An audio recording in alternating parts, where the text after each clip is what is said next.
Friends, thank you for being here today. What if I told you that the most significant geopolitical shift of our generation was triggered not by a declaration of war or a missile launch, but by the quiet, bureaucratic halting of oil tankers in the Caribbean? And how would your understanding of global stability change if you realized that the economic collapse of a regime in Latin America was merely the opening gambit in a high-stakes currency war designed to dismantle the dollar ADS dominance? To understand the gravity of this moment, we must look past the headlines and dissect the invisible mechanisms of power that are currently reshaping the world order. To understand why this matters, we first need to correct a major misinterpretation regarding the crisis in Venezuela. Let's take a step back for a moment, because what just happened regarding the situation in Venezuela is being misinterpreted by almost everyone who follows the mainstream news cycle. The prevailing narrative suggests this is a story about Venezuela itself, a tale of a failing state, a dictator named Maduro, and the internal struggle for democracy in a fractured nation. It is easy to get lost in the tragic images of local poverty or the political theater of regime change. However, viewing this event through the lens of Venezuelan domestic politics is a fundamental error. It misses the forest for the trees. What happened recently was a triggering event, a single spark that ignited a much larger, more volatile mechanism that had been under immense pressure for years. When the United States moved directly against the Maduro regime and tightened its grip on Venezuelan waters, it wasn't simply enforcing sanctions or making a moral example out of a hostile government.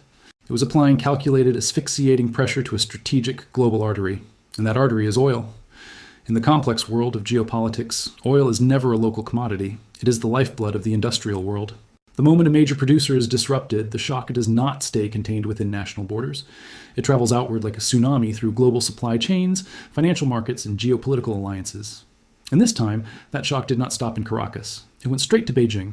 For years, Venezuela has functioned as a discounted energy supplier to China, a quiet but critical component of Beijing's broad energy security strategy.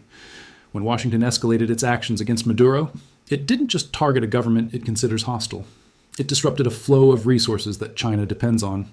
That is the precise moment where this situation crossed the threshold from a regional tension into a global confrontation. Now, we need to look beneath the surface at the mechanics of modern economic warfare.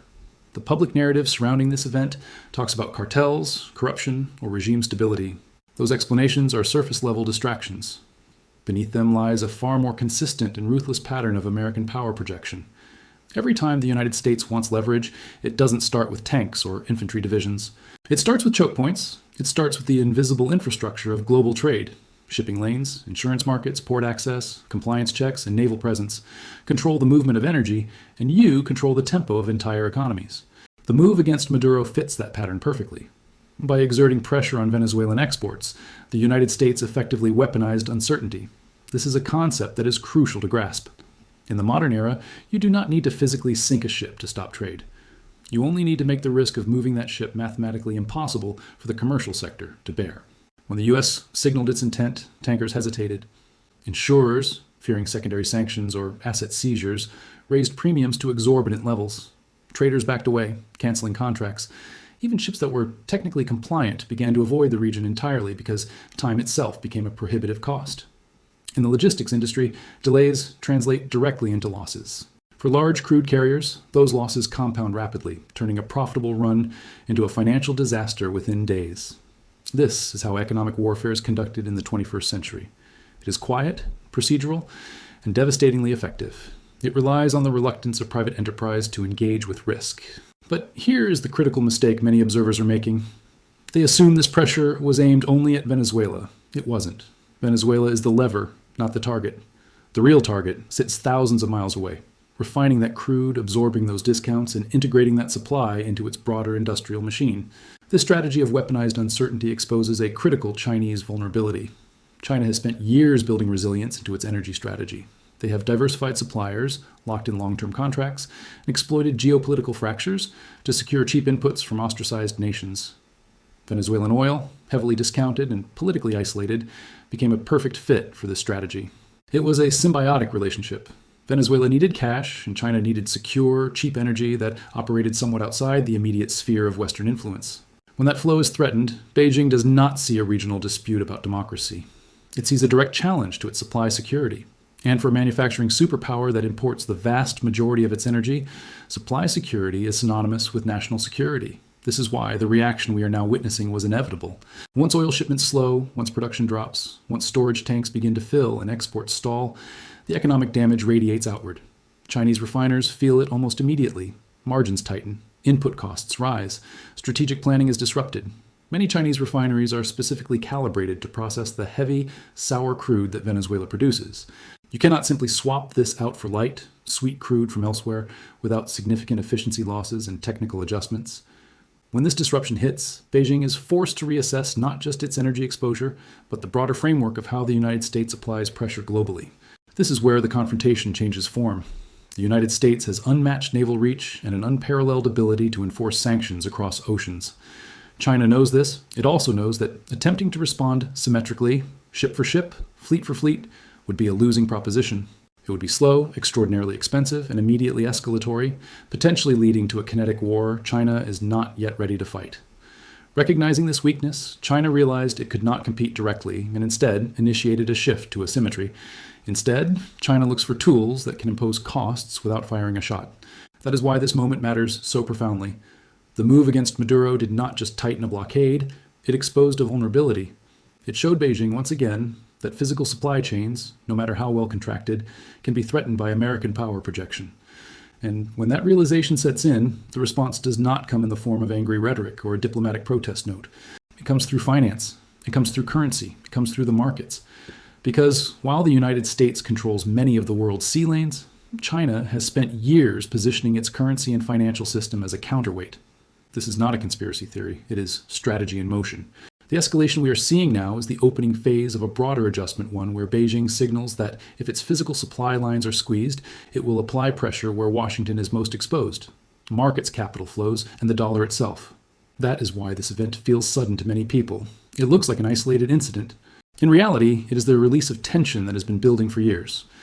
The United States pulled on the oil lever, assuming the pain would remain contained within the Caribbean.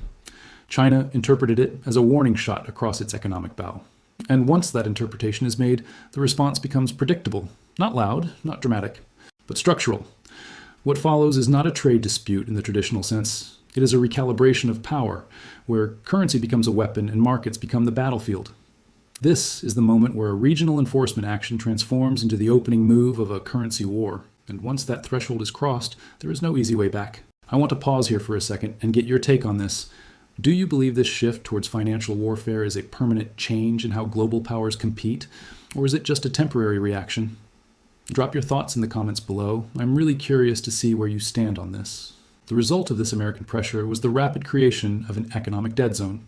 What followed that initial shock in the waters off Venezuela was not chaos, but something far more deliberate and far more damaging. A slow, methodical tightening of control over Venezuelan oil flows that turned the region into an economic dead zone almost overnight. The moment the United States signaled that Venezuelan waters were effectively under scrutiny, the mechanics of global shipping kicked in. This is the part most people never see, because it happens in the back offices of insurance firms in London and shipping conglomerates in Greece.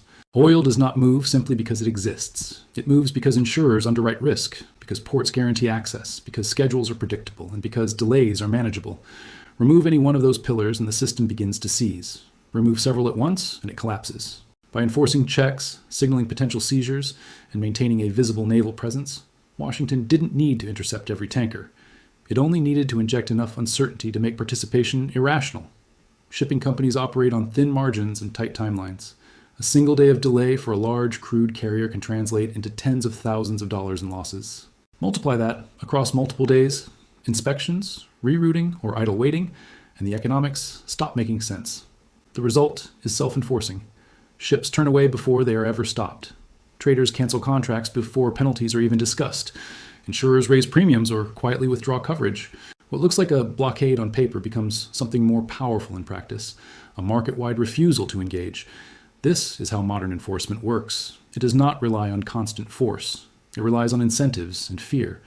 As this pressure mounted, the effects inside Venezuela were immediate. Oil production fell sharply, not because wells suddenly dried up, but because storage became the bottleneck. When exports stall, tanks fill. When tanks fill, production must slow or stop. There is no alternative. Oil cannot simply be stockpiled indefinitely, especially in a system already strained by underinvestment and decay. But the consequences of this dead zone did not stay local.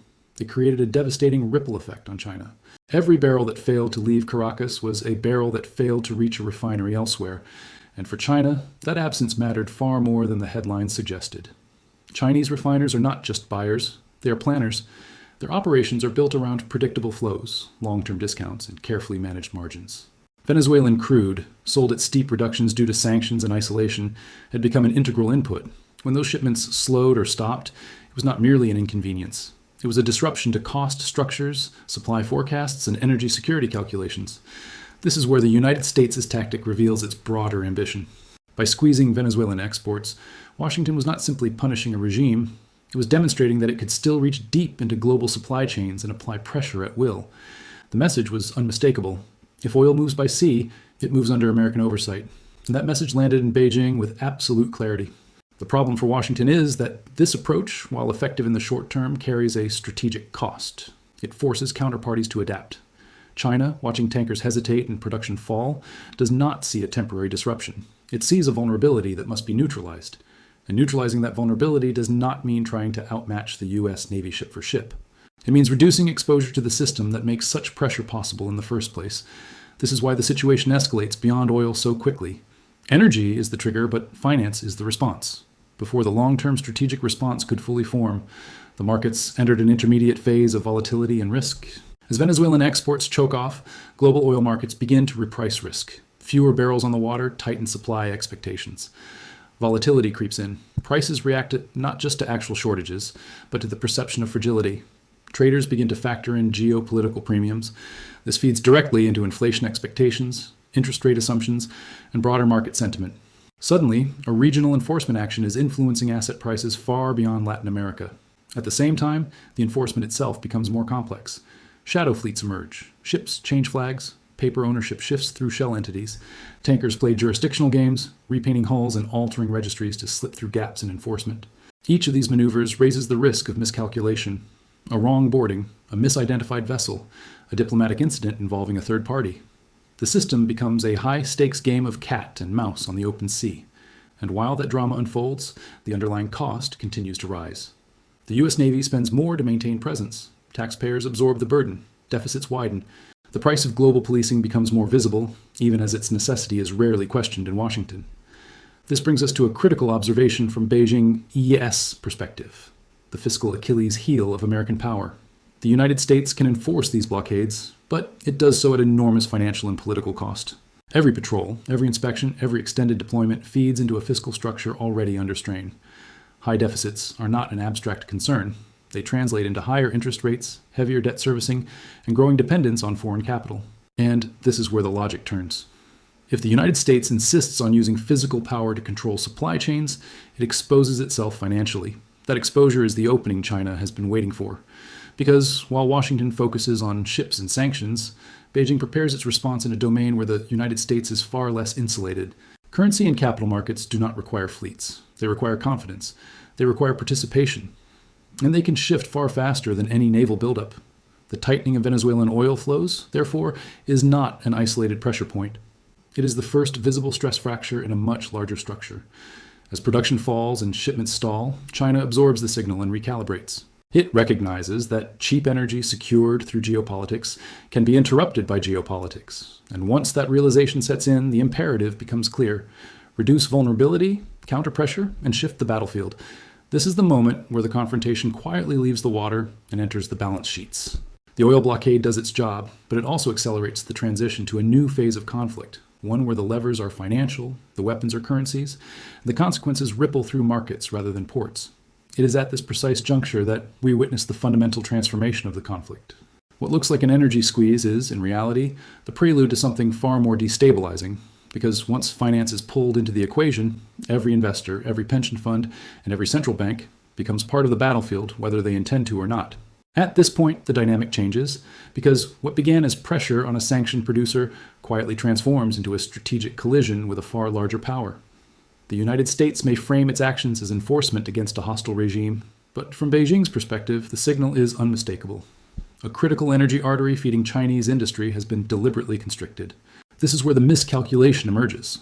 Venezuela is not economically significant to Washington, but it is operationally significant to China. For years, Chinese refiners absorbed the risk that Western buyers would not touch, locking in supply at deep discounts and integrating that crude into long-term planning. That arrangement was never ideological. It was pragmatic. Cheap energy is oxygen for a manufacturing economy, and Beijing treated Venezuelan oil accordingly. When that flow is disrupted, the loss is not just measured in barrels, it is measured in leverage. Discounts vanish, refining margins compress, strategic optionality shrinks, and more importantly, the precedent is set. If the United States can throttle one politically isolated supplier today, it can do the same to others tomorrow. That realization fundamentally alters China's risk calculus. What makes this moment particularly dangerous is that it exposes a structural asymmetry. The United States can afford to squeeze Venezuela without meaningful domestic cost. China cannot afford to ignore disruptions to its energy inputs. The imbalance tempts escalation. Washington sees an opportunity to apply pressure at low cost. Beijing sees an unacceptable vulnerability that must be addressed. This is how localized enforcement actions metastasize into systemic confrontations. The oil did not just stop moving, it revealed who depends on whom. As production inside Venezuela dropped sharply and exports stalled, Chinese buyers were forced to adjust in real time. Alternative supplies are not switched on overnight. Contracts take time. Logistics are complex. Quality matters. Venezuelan crude is heavy, and refineries configured for it cannot instantly substitute lighter grades without efficiency losses. These technical constraints are rarely discussed, but they matter enormously. Energy systems are not plug and play, they are optimized over years. Disrupt that optimization and costs ripple outward. From Beijing's vantage point, the United States had effectively imposed an energy tax on China without passing a single tariff. That is the strategic error. By tying enforcement so tightly to oil flows, Washington dragged China directly into the conflict. And once China is involved, the confrontation can no longer remain contained. Rather than retreating, Beijing's logic dictates a necessary shift to counterpressure. This is where the narrative of cartels, seizures, and sanctions becomes irrelevant. The real issue is that an American action against Maduro crossed an invisible line. It transformed a bilateral pressure campaign into a multilateral stress test of global supply chains. Beijing does not respond emotionally to such tests. It responds methodically. The first step is diagnosis. Where is the vulnerability? The answer is obvious. Physical supply routes controlled or influenced by American power. The second step is mitigation. How do you reduce exposure to those routes? Stockpiling helps, but only temporarily. Diversification helps, but alternatives carry higher costs. The third step is counterpressure. If you cannot immediately secure the physical flow, you apply pressure where your opponent is exposed. This is the logic that drives the next phase. Washington may believe that it is simply enforcing rules, but Beijing interprets the move as a warning about the future. If tensions rise further, oil flows from any politically sensitive region could be weaponized. Latin America today, the Middle East tomorrow, shipping lanes always.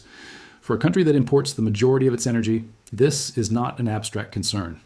It is existential. This is why the response shifts away from oil itself and toward the broader system that governs global trade. China cannot outpolice the oceans overnight, but it can reshape incentives within markets. It can influence capital flows. It can adjust currency policy. It can make holding dollar-denominated assets less attractive at the margin.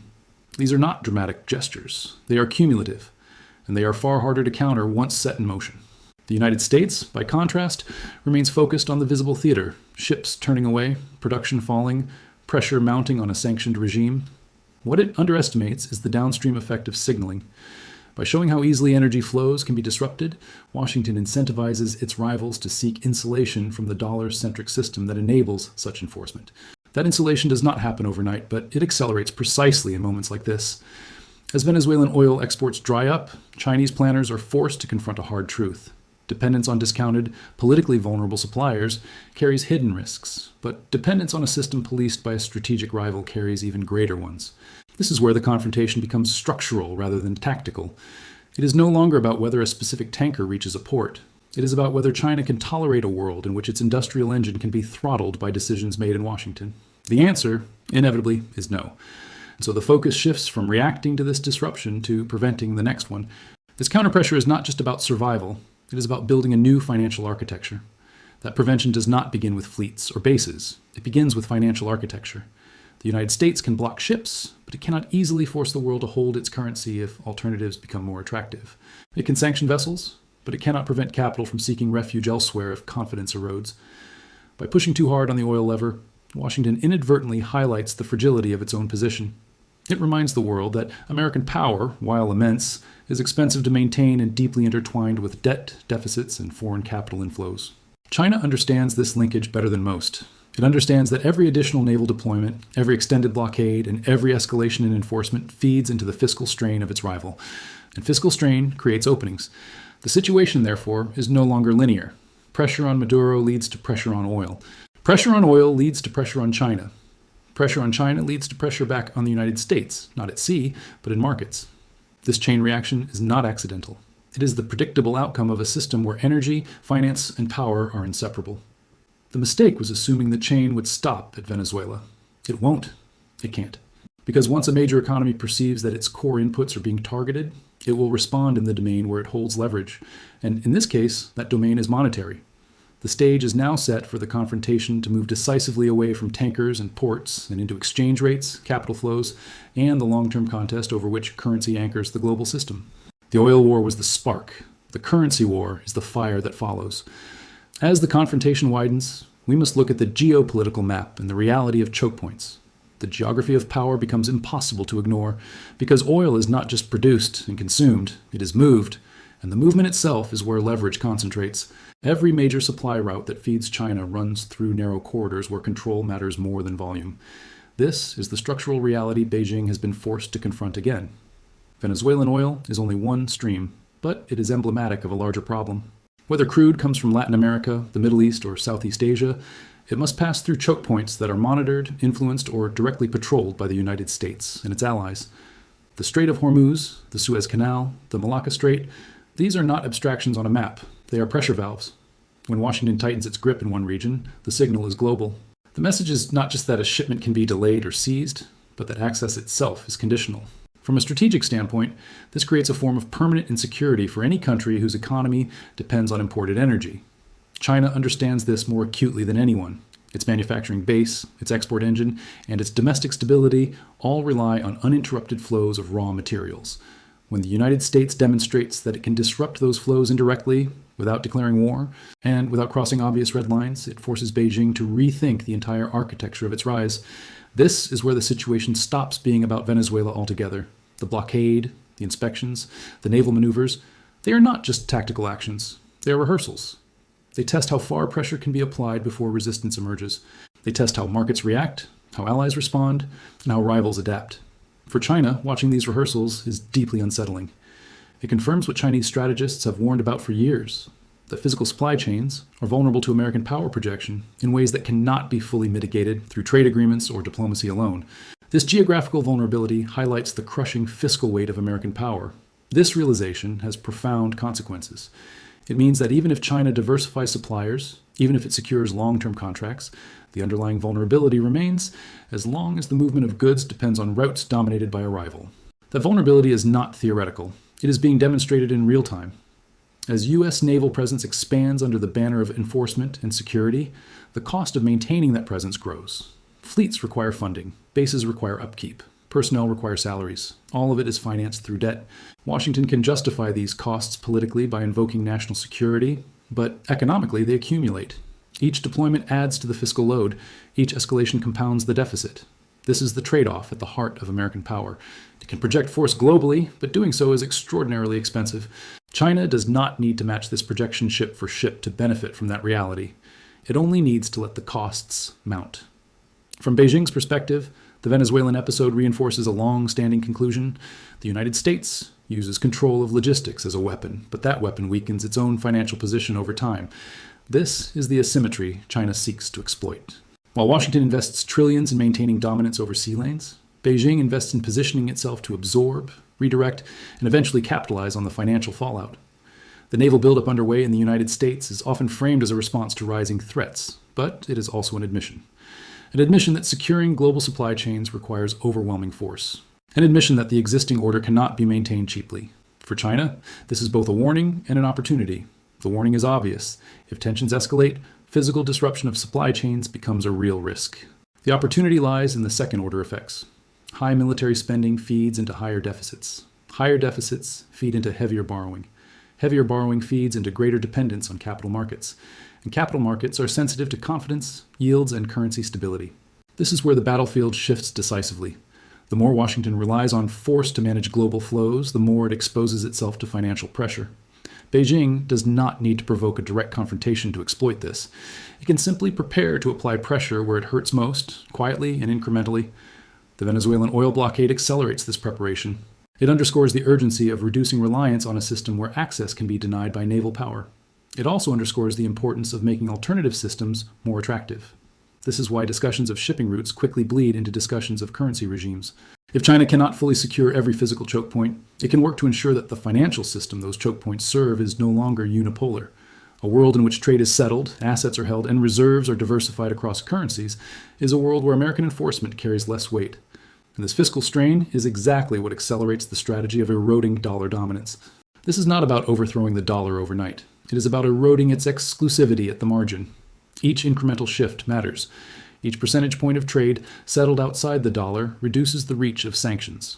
Each bond issued and held in another currency reduces exposure to U.S. financial pressure. The United States understands this in theory, but its actions often accelerate the very dynamics it seeks to prevent.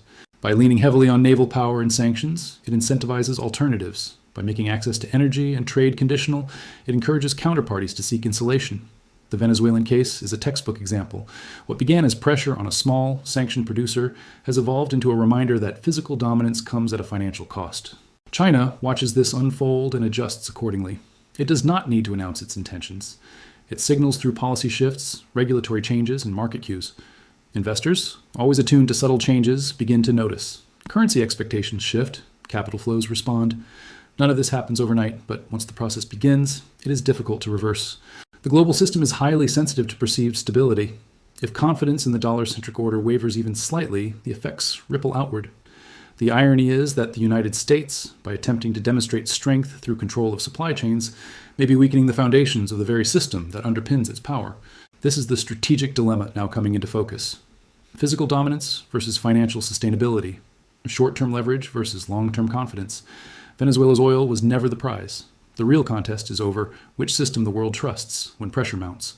And as naval deployments expand and enforcement actions multiply, that contest is moving closer to a tipping point. The stage is being set for a confrontation that will not be decided by who controls the seas, but by who controls the rules, the reserves, and the currencies that govern global exchange. We can see this strategy playing out in real time through the signal of a strong UN. What happens next is subtle enough that most people miss it, but it is precisely here that the balance begins to tilt. While attention remains fixed on tankers, blockades, and naval movements, Beijing activates a far quieter instrument, one that operates not through force, but through expectation. This is where currency enters the picture, not as a technical adjustment, but as a strategic signal. China does not announce a currency war. It never needs to. Instead, it allows the market to see what it is willing to tolerate, and just as importantly, what it is no longer willing to suppress.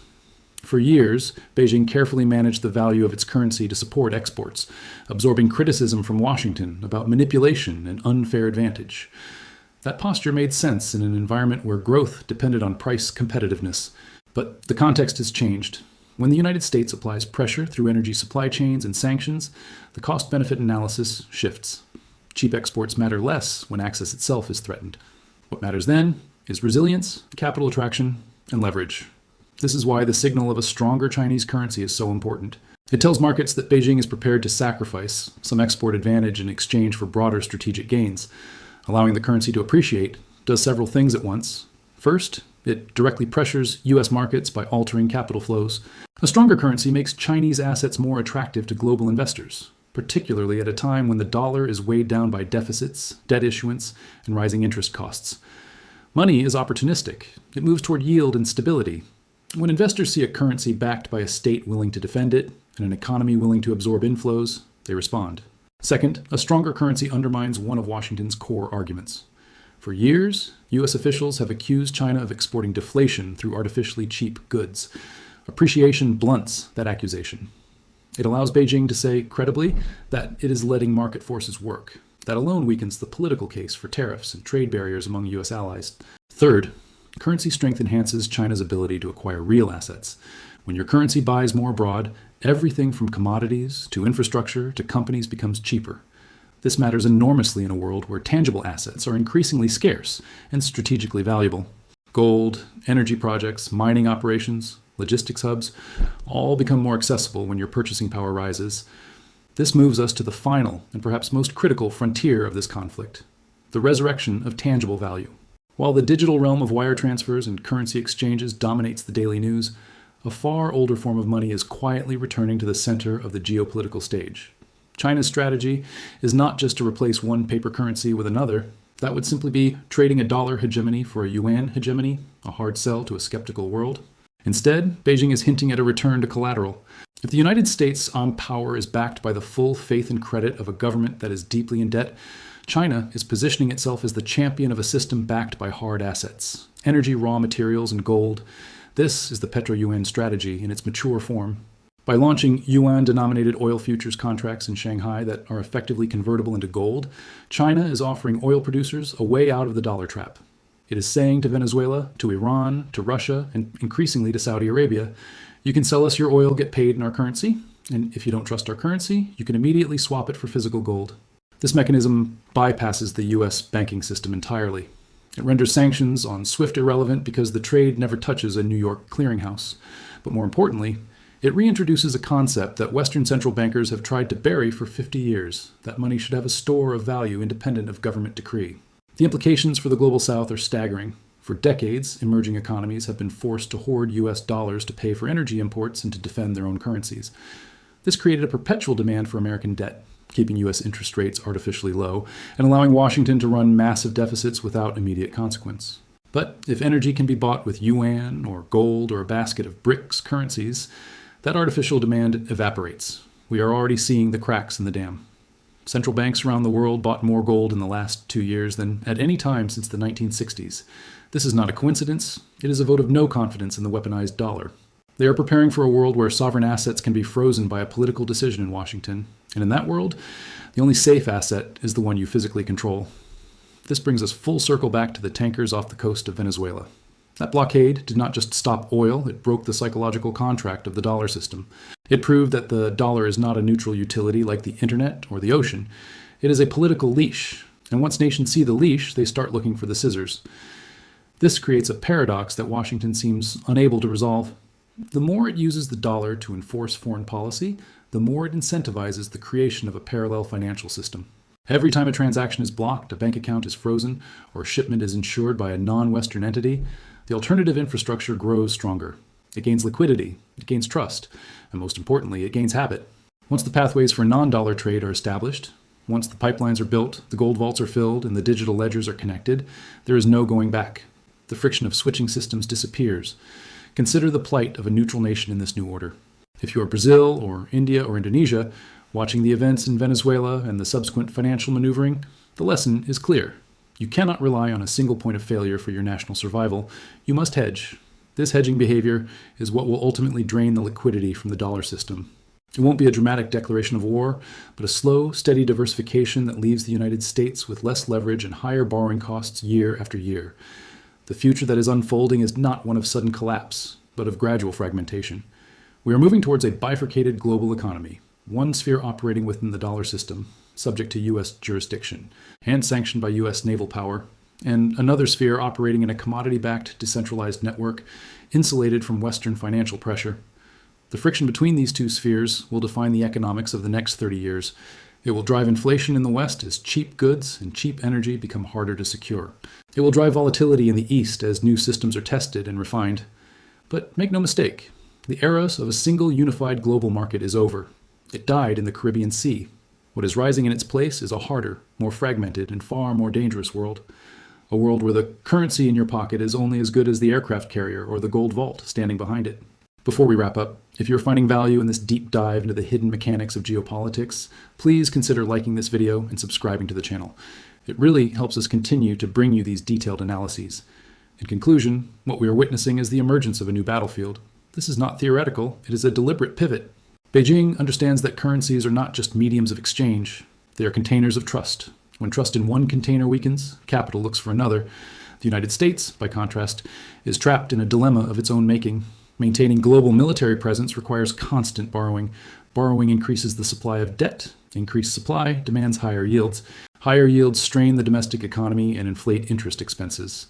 This dynamic places persistent downward pressure on the dollar's long-term appeal, even if it remains dominant in the short term. China does not need the dollar to collapse. It only needs marginal shifts. A few percentage points of global reserves reallocated, a gradual increase in trade settled in alternative currencies, a steady rise in foreign participation in its bond markets. Each of these moves chips away at the insulation the United States has enjoyed for decades. The Venezuelan oil disruption accelerates this process by reminding investors that geopolitical risk is no longer confined to emerging markets. It is embedded in the core of the system. When Washington demonstrates that it is willing to weaponize access to energy, it unintentionally validates the argument for diversification away from the dollar. The oil did not just stop moving, it started a clock. And as the hands of that clock move forward, the focus shifts from the Caribbean Sea to the trading floors of Shanghai, New York, and London. The currency war is no longer a future possibility, it is the present reality, and it began quietly with a blockade that most people thought was just about oil.